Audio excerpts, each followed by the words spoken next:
اللعين الرجيم بسم الله الرحمن الرحيم الحمد لله رب العالمين بارئ الخلائق أجمعين ثم الصلاة والسلام على سيدنا ونبينا ومولانا أبي القاسم محمد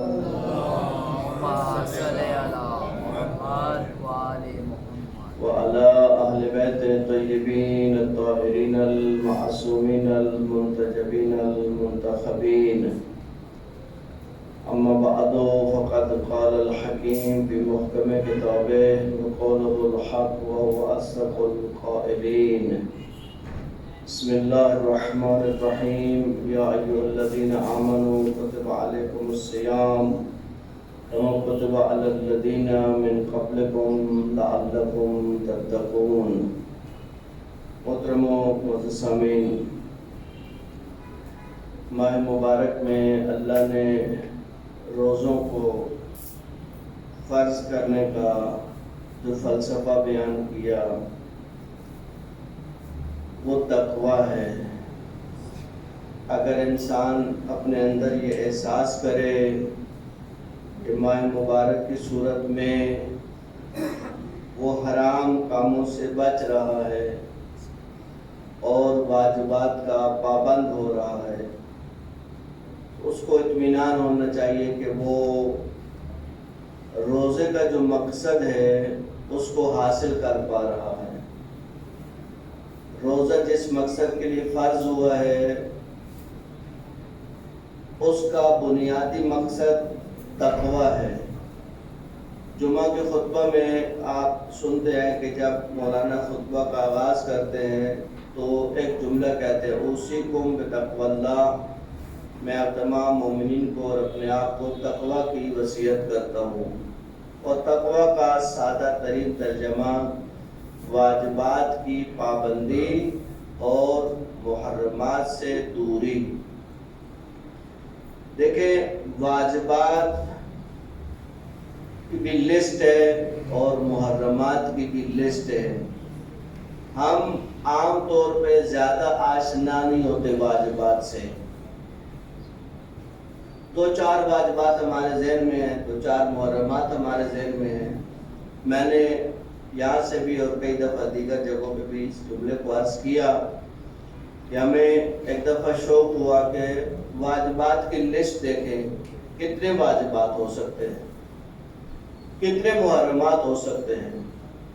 تو آج کل گوگل کے اوپر یہ بہت بڑی سہولت ہے کہ آپ جو بھی سرچ کریں آپ کو مل جاتا ہے، خصوصاً اگر آپ کو عربی فارسی آتی ہے، کیونکہ فارسی میں میٹر بہت زیادہ ہے.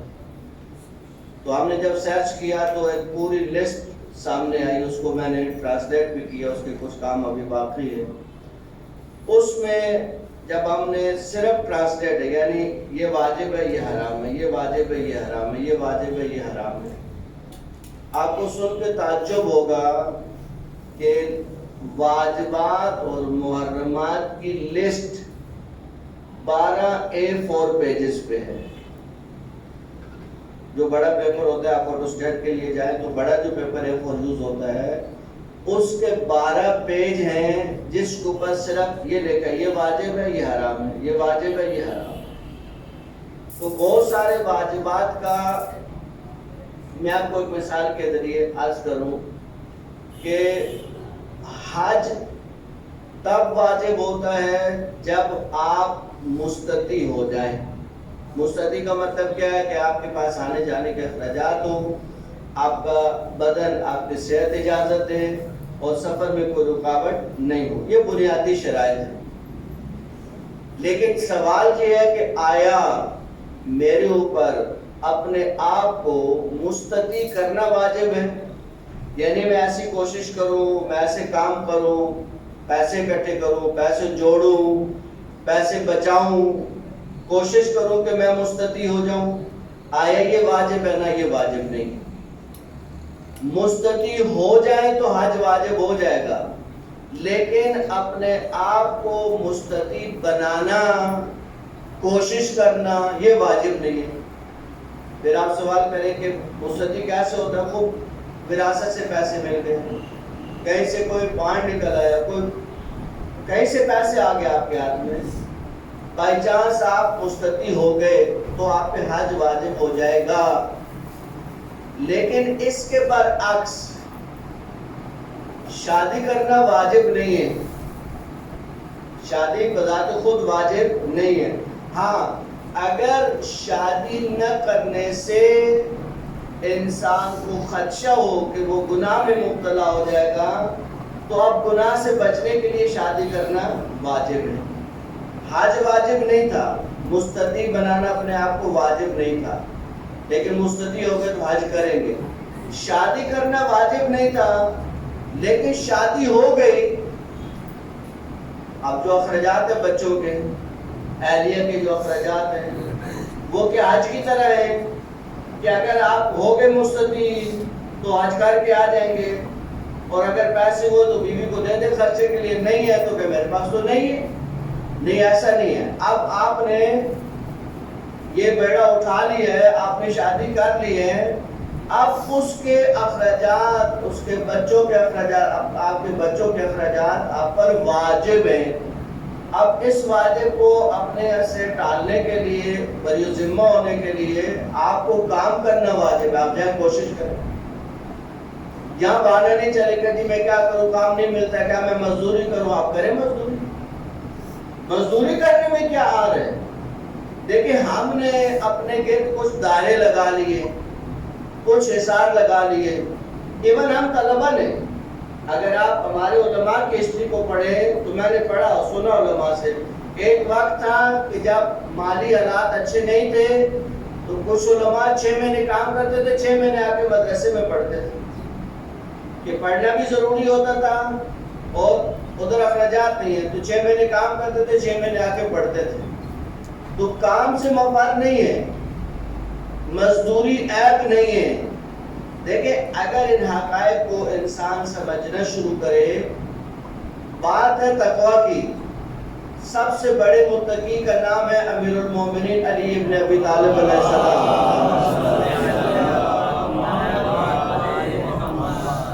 ہم نے وہ باغ بھی دیکھا مدینہ میں جا کر، اللہ آپ سب کو وہ دیکھنا نصیب فرمائے، جس باغ میں مولا یہودی کے باغ میں مزدوری کرتے تھے. باغ میں کیا کام ہوتا ہے؟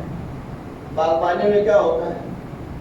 زمین کو نرم کرنا، اس میں بیج ڈالنا، اس کا خیال رکھنا. یہ باغبانی یہی ہے، اور تو نہیں ہے. باغ میں تو نہیں جا کے کرسی لگا کے بیٹھ جائیں. باغبانی میں انسان کو محنت کرنی پڑتی ہے، مشقت کرنی پڑتی ہے. کہتے ہیں کہ امام موسیٰ کاظم علیہ السلام ایک دفعہ کام کر کے جا رہے تھے اور جسم سے پسینہ بہہ رہا تھا. تو اہل سنت کے امام ابو حنیفہ نے دیکھا تو کہا کہ آپ جیسی ذات کو زیبا نہیں کہ آپ اتنے بڑے ہستی ہو کر، اتنے بڑے متقی ہو کر آپ دنیا کے لیے محنت کریں. مولا نے فرمایا کہ محنت نہ کر کے کسی کا دست نگر بننا پسند نہیں ہے، اپنے ہاتھ سے محنت کر کے کھانا زیادہ پسند ہے. تو کام ضروری ہے. میں نے کل بھی آپ کی خدمت میں عرض کیا کہ حلال کمانا، حلال کی کوشش میں رہنا یہ دنیا نہیں ہے. بہت سے لوگ اس مخمصے میں ہیں کہ صبح سے شام دنیا کے کاموں میں لگا ہوا ہے. مقصد دیکھیں، مقصد کو سمجھے، ائمہ ہدی صلوات اللہ علیہم کی تعلیمات کو سمجھے. امام حسن مجتبی، امام موسیٰ کاظم علیہ السلام اور ایک اور امام کی طرف یہ فرمان منسوب ہے. یہ منسوب کا کلمہ اس لیے پڑھتے ہیں کہ حالت روزہ میں نسبت ہے فرمان کی، یعنی اگر خدا نہ خاصہ صحیح نہ ہو تو روزہ بچ جائے. کیونکہ فقہاء نے بتایا کہ اگر آپ کو کسی بات پر اطمینان نہیں ہے، بات اچھی ہے لیکن آپ کو اطمینان نہیں ہے کہ واقعی معصوم نے فرمایا یا نہیں فرمایا، تو آپ منسوب کریں یا کتاب کا نام لیں. لیکن فرمان میں بہت جان ہے. شیخ مطہری نے اس کے اوپر بیان کیا ہے کہ دنیا اور آخرت، معصومین کس نگاہ سے دیکھتے ہیں دنیا کو؟ دنیا بہت بری چیز ہے. اصل مسئلہ یہ کہ دنیا کس چیز کے لیے، دنیا کس مقصد کے لیے. اگر دنیا برائے دنیا ہے تو وہ اتنی اچھی چیز نہیں ہے، لیکن دنیا اگر برائے آخرت ہے تو اس سے زیادہ کوئی مطلوب چیز نہیں ہے۔ دنیا پر آخرت کیسے ہوتی ہے کہ امام کے پاس آیا شخص اور اس نے کہا کہ میرے کمانے کا مقصد اپنے اہل و عیال کے خرچے اٹھانا، زیارات پہ جانا اور صدقہ کرنا۔ تو معصوم نے کہا اس میں دنیا کہاں ہے، اس میں دنیا کہاں ہے، یہ سب کام تو آخرت کے لیے ہو رہے ہیں۔ امام مجتبیٰ فرماتے ہیں وَعْمَلْ لِدُنْيَاكَ، اپنی دنیا کے لیے اتنی کوشش کرو كَأَنَّكَ تَعِيشُ أَبَدًا، گویا تمہیں اسی دنیا میں رہنا ہے، مرنا نہیں ہے تمہیں۔ عجیب ہے، معصوم کی نسبت جب یہ جملہ سنتے ہیں پہلی دفعہ تو تعجب ہوتا ہے کہ کیا امام معصوم اس طرح کا جملہ فرما سکتے ہیں۔ وَعْمَلْ لِدُنْيَاكَ، اپنی دنیا کے لیے اتنی کوشش کر كَأَنَّكَ تَعِيشُ أَبَدًا، گویا تمہیں اسی دنیا میں رہنا ہے، مرنے کا کوئی پروگرام نہیں ہے۔ اس کے فوراً بعد مولا جملہ فرماتے ہیں وَعْمَلْ لِآخِرَتِكَ، اور اپنی آخرت کے لیے اتنی کوشش کر كَأَنَّكَ تَمُوتُ غَدًا، گویا کل مر جائے گا۔ آپ اس جملے کو ملائیں آپس میں کہ مولا آپ ادھر دنیا کے بارے میں فرماتے ہیں کہ دنیا کے لیے اتنی کوشش کر کہ گویا تجھے مرنا ہے ہی نہیں، اور جب آخرت کی باری آئے تو اس کے لیے اتنی کوشش کر گویا کل مر جانا ہے۔ اس کو شیخ مطہری نے کھولا، اس فرمان کو واضح کیا، کہتے کہ معصوم کیا فرمانا چاہتے ہیں۔ کہا کہ بن باب المثال ایک جوان اسکول کالج یونیورسٹی میں پڑھ رہا ہے، اس کو سیمسٹر کی فیس چاہیے۔ اب وہ کافی ساری فیسیں ہوتی ہیں، ڈیپینڈ کرتا ہے کہ وہ کس مرحلے تعلیم میں ہے۔ وہ آتا ہے اور اپنے والد سے کہتا ہے کہ پاپا مجھے اتنی فیس چاہیے۔ اب والد اس کو فیس دیتا ہے۔ اب ہزاروں میں لاکھوں میں وہ انحصار ہے اس بات پر کہ وہ کس تعلیم کے مرحلے میں جا رہا ہے۔ اب اگر جوان اس وقت یہ سوچنا شروع کرے کہ میں ادھر فیس جمع کرا کے آیا، ادھر اسرائیل صاحب پہنچے اور میری روح قبض ہو گئی، تو یہ تو فیس ضائع ہو جائے گی۔ جوان گھر سے نکلا کام کے لیے، سوچے کہ میں کام کے لیے نکلا، راستے میں خدا نہ خاص ایکسیڈنٹ ہوا تو میری موت ہو جائے گی، اب وہ گھر بیٹھ جائے۔ ہر آدمی اگر یوں سوچنا شروع کرے تو نظام دنیا معطل ہو کے رہ جائے گا۔ معصوم فرماتے ہیں نا، جب دنیا کا معاملہ آئے وَعْمَلْ لِدُنْيَاكَ، اپنی دنیا کے لیے اتنی کوشش کر كَأَنَّكَ تَعِيشُ أَبَدًا، گویا مرنا تمہیں نہیں۔ جب کوشش کرو، محنت کرو تاکہ عزت اور آبرو کی زندگی گزار سکو۔ ہاں، آپ کمانے چلے گئے، سیمسٹر کی فیس جمع کرانے چلے گئے، آفس چلے گئے، جاب پہ چلے گئے، مزدوری کے لیے چلے گئے، اب اذان ہوئی وہاں پہ، اب سوچیں کہ ابھی مرنا تو ہے ہی نہیں۔ معصوم فرماتے ہیں نا وَعْمَلْ لِآخِرَتِكَ، اذان کا مطلب نماز، نماز کا مطلب آخرت۔ اب جب اذان سنی تو یہ نہیں سوچو کہ ہمیں تو مرنا ہی نہیں ہے، نہ، اب آگے آخرت کا معاملہ وَعْمَلْ لِآخِرَتِكَ، اپنی آخرت کے لیے اتنی کوشش کر كَأَنَّكَ تَمُوتُ غَدًا، گویا کل مر جاؤں گا، کل جب مر گا تو میری نماز، جب میں خود نماز نہیں پڑھ رہا۔ بہت سے لوگ اس ذوق اور گمان میں ہوتے ہیں، اپنے رشتہ داروں کو، اپنے چاہنے والوں کو، اپنے بہن بھائیوں کو کیا کہہ رہے ہوتے ہیں، بھائی میری یہ نمازیں میں نے نہیں پڑھی۔ ابھی خدا کے بندے تو نے خود نہیں پڑھی، جن اپنی نمازوں کی تجھے فکر نہیں ہے، تو سوچتا ہے کہ تیرے بعد کوئی تیری نمازیں پڑھائے گا، بہت کم ہوتا ہے۔ بہت خوش نصیب ماں باپ ہیں جن کی اولادیں ان کی نمازیں پڑھاتی ہیں، بہت خوش نصیب ہوتے ہیں وہ لوگ۔ اکثریت ان چیزوں سے غافل رہتی ہے۔ نماز کا فریضہ، کیونکہ میں نے عرض کیا کہ پہلی جو صفت مومن کی ہے وہ نماز کی ہے، اور کوشش ہے کہ یہ جو فریضہ نماز ہے اس کی اہمیت جتنی زیادہ روشن ہو جائے۔ ایک شہید تازہ حال ہی میں شہید ہوئے، دادی نے اس کو خواب میں دیکھا، کہا بیٹا سناؤ تم تو اللہ کی راہ میں شہید ہوئے۔ کہا باقی مجھے نہیں پتا، یہاں نماز کی چوکیاں بہت زیادہ ہیں، ہر چوکی پہ نماز کا سوال ہے۔ آپ نے پولیس رات آج تک سنا؟ پولیس رات کے بارے میں جو آپ کا تصور ہے وہ کیا ہے؟ بال سے زیادہ باریک اور تلوار کی دھار سے زیادہ تیز۔ اب بتائیں کہ واقعاً اگر پل صراط بال سے زیادہ باریک ہے تو اس پہ چلیں گے کیسے؟ بھائی پل صراط سے لوگ گزریں گے یا نہیں؟ پل کا مطلب کیا ہوتا ہے؟ آپ نے دنیا میں پل دیکھے نا، پل کا کیا مطلب ہوتا ہے؟ جیسے گاڑیاں بھی گزر رہی ہیں، بندے بھی گزر رہے ہیں، چلو وہاں گاڑیاں نہیں ہیں، بندے تو ہیں۔ بال سے زیادہ باریک کا مطلب یہ ہے کہ بہت حساب کتاب سے لوگوں کو گزارا جائے گا، بہت حساب کتاب سے۔ پل صراط کے نیچے جہنم ہے، پل صراط کے نیچے جہنم ہے، اوپر پل ہے۔ روایات کے مطابق اس پل کے اوپر 50 اسٹاپ ہیں۔ کتنے؟ 50۔ پیغمبر گرامی کا حضرت محمد مصطفیٰ صلی اللہ علیہ وسلم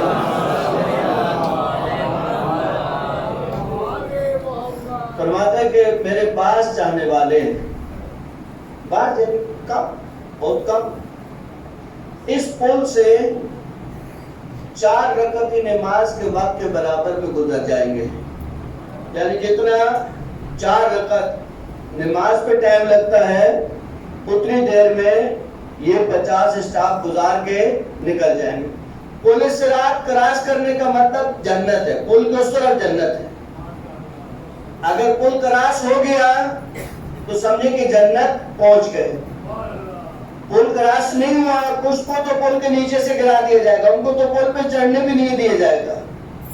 پل پہ ہر کسی کو نہیں چڑھنے دیا جائے گا، پل پہ وہ چڑھے گا جس کو جنت میں لے کے جانا ہے۔ اچھا پل پہ چڑھ گئے، بعض لوگ تو گزرے 4 منٹ کے وقفے سے، لیکن عزیزوں جو اگلا جملہ ہے وہ ہم سب کے لیے پریشان کن ہے۔ کہا کچھ لوگوں کو ایک ایک اسٹاپ پہ 1,000 سال لگے گا کہ وہ آپ کبھی ایئرپورٹ جائیں تو ایئرپورٹ پہ جب کلیئر کرتے ہیں تو اگر کوئی چیز مسافر سے نکل آئے ان کو شک پڑ جائے، وہ جب وہ اسکین کر رہے ہوتے ہیں ان کو شک ہو جائے وہ چیز بھی نہ ہو۔ یہ امام ہے ہمارے ساتھ میں۔ اب ہم سعودیہ گئے، جب انہوں نے اسکین میں اس کو ڈالا تو ان کو کوئی چیز نظر آئی کہ پتہ نہیں کیا چیز ہے، اب وہ کھولا تو اس کو باہر کرتے تھے پھر اسکین میں ڈالتے تھے، تو بندے خدا نے ہمیں کافی معطل کیے رکھا۔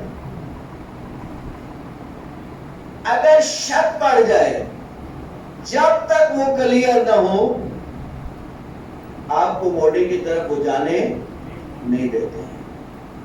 جنت میں جائیں گے، پریشان نہیں ہو، جنت میں جائیں گے، لیکن پل صراط کراس کرنے کے بعد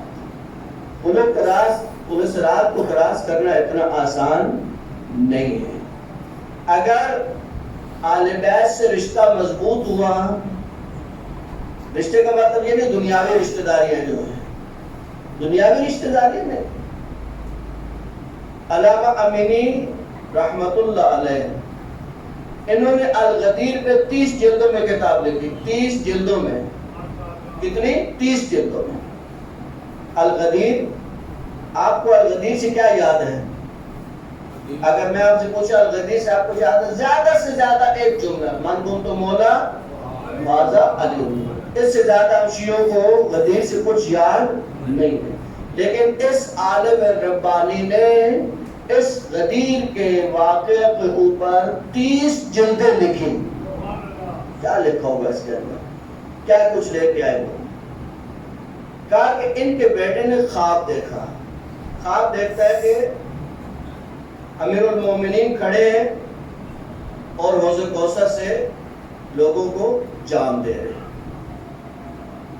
یہ کہتا ہے میں نے دیکھا کہ میرے والد اسی لائن میں ہیں جس میں لوگوں کو پانی پلایا جا رہا ہے۔ بولا کہ ہاتھ میں جام ہے اور جام کوثر سے بھرتے ہیں اور ان کو پلا دیتے ہیں۔ ان کا بیٹا کہتا ہے میں نے اپنے دماغ میں سوچا کہ یہ حوض کوثر کا جام تو ہر مومن کو مل رہا ہے، میرے والد نے 30 سال امیر المومنین کی خدمت کی، 30 جلدیں لکھی، زندگی گزار دی. اس کتاب پہ لکھنے کے لیے وہ ہندوستان بھی تشریف لائے، کیونکہ ہندوستان علم کا بہت بڑا مرکز رہا. جب وہ واپس گئے تو کسی نے پوچھا کہ ہندوستان کا موسم کیسا تھا؟ اب مجھے تو نہیں پتا. آپ 6 مہینے رہے وہاں پہ؟ کہا میں ایئرپورٹ سے اترا، سیدھا گیا لائبریری میں، اور لائبریری سے نکلا سیدھا ایئرپورٹ، وہاں سے واپس آ گیا. یہ بامقصد لوگ ہیں، بہدف لوگ ہیں. کہا ان کا بیٹا سوچتا ہے کہ میرے والد کو کیا انعام ملا مولا کی طرف سے، حوض کوثر سے جام ملا، وہ تو عام لوگوں کو مل رہا ہے، میرے بابا کو مل جائے گا. اب کہتا ہے کہ جب میرے والد کی باری لگی تو مولا نے وہ جام، وہ پیالہ جو بھی تھا اس کو نیچے رکھا اور اپنے دست مبارک کو کوثر میں سے بھرا اور امینی کے چہرے کے قریب لائے کہ آپ اس میں سے پیئیں، آپ اس میں سے پیئیں. اور پھر ایک دعا کی، اللہم بیض وجہا کما بیضت وجہی، اللہ اس کے چہرے کو اتنا ہی نورانی کر جتنا اس نے ہماری تعلیمات کو دنیا میں نورانی کیا. عزیزان، اہل بیت کی تعلیمات کے قریب جائیں، پڑھیں تعلیمات کو، فرامین کو پڑھیں. یہ دیکھیں، یہ فرصت غنیمت ہے، دنیا یہ گزر جائے گی. موت یا حسرت ہے یا شادمانی ہے. موت بعض لوگوں کی شادمانی ہے، اور روایات ہیں کہ بعض لوگوں کی قبر میں پیغمبر کرام کسی اور فرشتے کو نہیں بھیجیں گے، ملک مقرب جبرائیل کو بھی نہیں، خود بنفس نفیس مومن کی قبر میں آئیں گے اور آ کر اس کو بشارت دیں گے، ابشرک بالجنہ یا ولی اللہ، اے اللہ کے ولی میں تجھے جنت کی بشارت دیتا ہوں. مومن بننے کے لیے کافی دن سے میں کوشش کرتا ہوں، بات آگے چلی جاتی ہے، لیکن آج جلدی جلدی میں ان خصوصیات کو جو مومن کے لیے قرآن میں ذکر ہے، اور بھی زیادہ ہے، صرف لسٹ ہے چھوٹی سی، کل اس کے اوپر مزید گفتگو ہوگی. پہلی صفت جو میں مسلسل عرض کر رہا ہوں، الذین هم فی صلاتہم خاشعون، مومنین کی پہلی صفت یہ ہے کہ وہ اپنی نمازوں کو خشوع و خضوع سے پڑھتے ہیں. والذین هم عن اللغو معرضون، وہ بیہودہ چیزوں سے منہ موڑے ہوئے، نہ فقط بیہودگی میں نہیں ہے، اصلا منہ موڑے ہوئے بیہودہ چیزوں سے. اب بیہودہ کیا ہوتی ہے، بیہودگی کیا ہوتی ہے، اس کو عرض کیا جائے گا. والذین هم للزکاۃ فاعلون، وہ زکوٰۃ کے فریضے کو ادا کرتے ہیں. والذین هم لفروجہم حافظون، وہ اپنی شرمگاہوں کی حفاظت کرتے ہیں، یعنی حرام کاموں میں مبتلا نہیں ہوتے. الا علی ازواجہم او ما ملکت ایمانہم فانہم غیر ملومین، ہاں سوائے ان کے اپنی ازواج جو ان پر اللہ نے حلال قرار دی ہے اور وہ دائمی صورت میں یا مدعا کی صورت میں، فانہم غیر ملومین، یہ چیز قابل ملامت نہیں ہے. کسی نے ایک شادی کی، کسی نے 2 شادیاں کی، قرآن کے واضح نص صریح ہے، اس میں کسی کو ملامت نہیں کی جا سکتی. فَمَنِ ابْتَغَىٰ وَرَاءَ ذَٰلِكَ فَأُولَٰئِكَ هُمُ الْعَادُونَ، ہاں جو حدوں کو پھلانگتا ہے وہ حدوں سے بڑھ جانے والا ہے. وَالَّذِينَ هُمْ لِأَمَانَاتِهِمْ وَعَهْدِهِمْ رَاعُونَ، مومن اپنے امانتوں کی اور اپنے وعدوں کی وفا کرتا ہے. امام سجاد علیہ السلام سے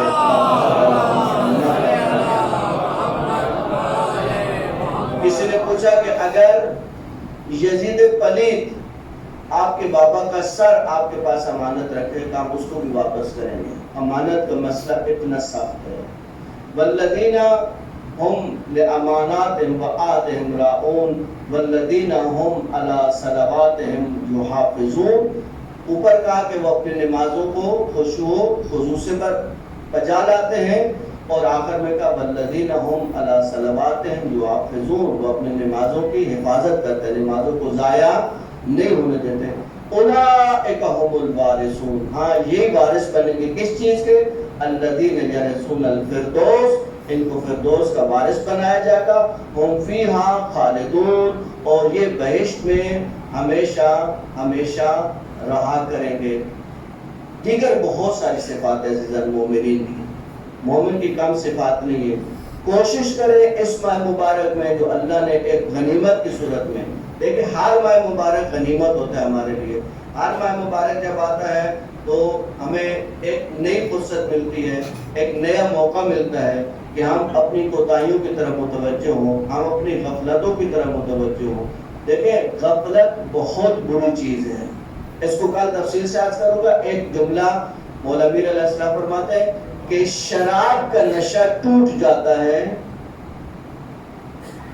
غفلت کا نشہ نہیں ٹوٹتا ہے. اگر انسان غافل ہو جائے، کہ شراب جتنی بھی اچھا، اب شراب کی خوبیاں نہیں بیان ہو رہی، مولا حقیقت بتا رہے، شراب حرام ہے، شراب کے حرام ہونے میں کوئی شک نہیں ہے، لیکن کوئی اچھی سے اچھی شراب پی کے حرام کام بھی کرے تو اس کا نشہ ایک محدود وقت تک ہوتا ہے. جو بیان کیا جاتا ہے وہ 7-8 گھنٹے تک اس کا نشہ رہتا ہے، اس کے بعد وہ خود بخود ختم ہو جاتا ہے. کاش شراب کا نشہ ٹوٹ جاتا ہے لیکن غفلت کا نشہ نہیں ٹوٹتا. غفلت کس چیز کی غفلت؟ احکام دین سے غفلت، اخلاق سے غفلت، واجبات کو نہ سیکھنے سے غفلت. ہم بہت ساری غفلتوں میں مبتلا ہیں، ہمیں اندازہ نہیں کہ ہم کن کن غفلتوں میں مبتلا ہیں.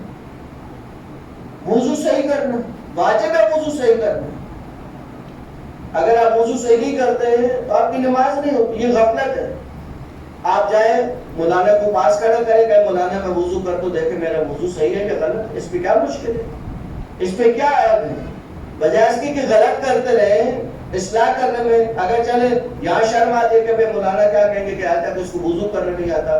آپ جائیں یوٹیوب کے اوپر جو ہے فائد اللہ سیستانی کا وضو بھی رکھا ہوا ہے، غفور کا وضو بھی رکھا ہوا ہے، دیگر علماء کے وضو بھی رکھے ہوئے ہیں، ان کو پڑھیں، ان کو دیکھیں، اس ویڈیو کو چیک کریں اور اپنے وضو کو دیکھیں کہ آپ کا وضو آغا سیستانی کے وضو کی طرح ہے یا نہیں. آپ کہیں جی وہ تو مرجع ہے، بھائی وضو وہی واجب ہے جو مرجع انجام دے رہا ہے، مرجع وہی کرتا ہے جس طرح معصومین نے انجام دی ہے. خدا بند کریم سے دعا کریں کہ ہمیں اس طرح کی غفلتوں سے نکلنے کی توفیق نصیب فرمائے، ہمیں واجبات کا پابند بنائے، محرمات سے دور رہنے کی توفیق نصیب فرمائے.